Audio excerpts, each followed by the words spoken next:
The Met Gala, one of the biggest fashion events in America, and a day where I can judge celebrity fashion choices in my pajamas alongside the rest of the internet.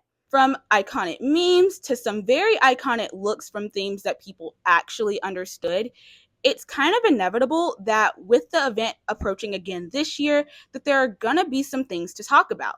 Hi, my name is Andrea, and welcome to Met Gala 101, your all-inclusive guide to helping you prep for the hottest fashion party of the year. For the uninitiated, the Met Gala is a fundraising event hosted by the Metropolitan Museum of Art's Costume Institute on the first Monday in May. The event is the brainchild of fashion publicist Eleanor Lambert.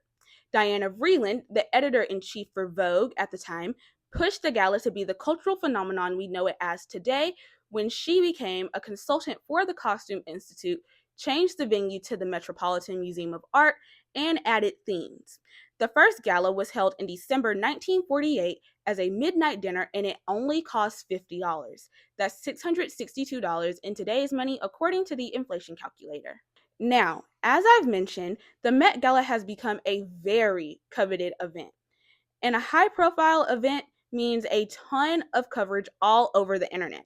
So that's how we end up with countless YouTube videos, TikToks, tweets, and articles critiquing or praising the looks. And that won't change this year either, especially as people are really eager to see how this year's theme, Superfine, Tailoring Black Style, takes place. So you might be asking, but Andrea, how does a theme get picked in the first place? And I'm so glad you asked. The theme for the Met Gala is selected by Costume Institute curator Andrew Bolton and is usually influenced by the exhibition the museum will be showcasing in the spring. However, just because Bolton picks the themes doesn't mean he's the one hosting the event. Anna Wintour is the official host for the Met Gala, but she doesn't do it alone, and she usually has some co-chairs with her to help make the event happen. Hosting the Met Gala alongside Anna Wintour this year are Coleman Domingo, Lewis Hamilton, A$AP Rocky, and Pharrell Williams. LeBron James is also listed as an honorary co-chair for this year's Met Gala. And just because the theme has been listed doesn't mean that's the dress code. While yes, the theme influences the dress code, they aren't the same thing. The dress code is just a very specific way to interpret the theme. So they're similar but different. And this slight difference is how we end up with men wearing regular suits every year and people misunderstanding the dress code, therefore misunderstanding the theme. This year's dress code is tailored for you, which sounds very abstract, much like every other dress code the Met Gala has done. But basically, the dress code this year is focused a lot on menswear, which is directly inspired from the exhibition, which also focuses on menswear. Fashion and dress have been used in a contest of power and aesthetics for Black people from the time of enslavement to today.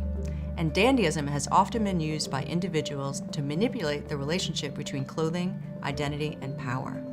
Style and its role in forming Black identities in the Atlantic diaspora is at the heart of the show. Black dandyism was initially put upon Black men in the 18th century during the time of the slave trade and consumerism that pushed for fashionably dressed servants.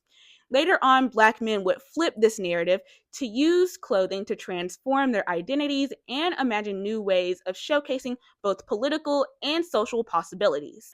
Now that you understand the theme and the dress code, you might be wondering what goes on inside the Met Gala. And the answer to that is that's something we'd all like to know.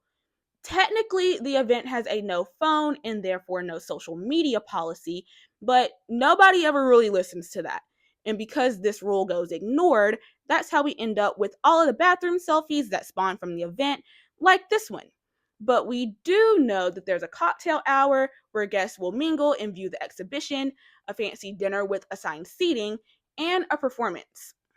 Now that you have a basic rundown of the Met Gala, here's what I'm expecting designers and celebrities to draw inspiration from for their looks. Overall, I think we'll see a lot of suits, especially from the men. And while, yes, technically this is the one theme where men can wear boring suits and get away with it, I don't want to see that.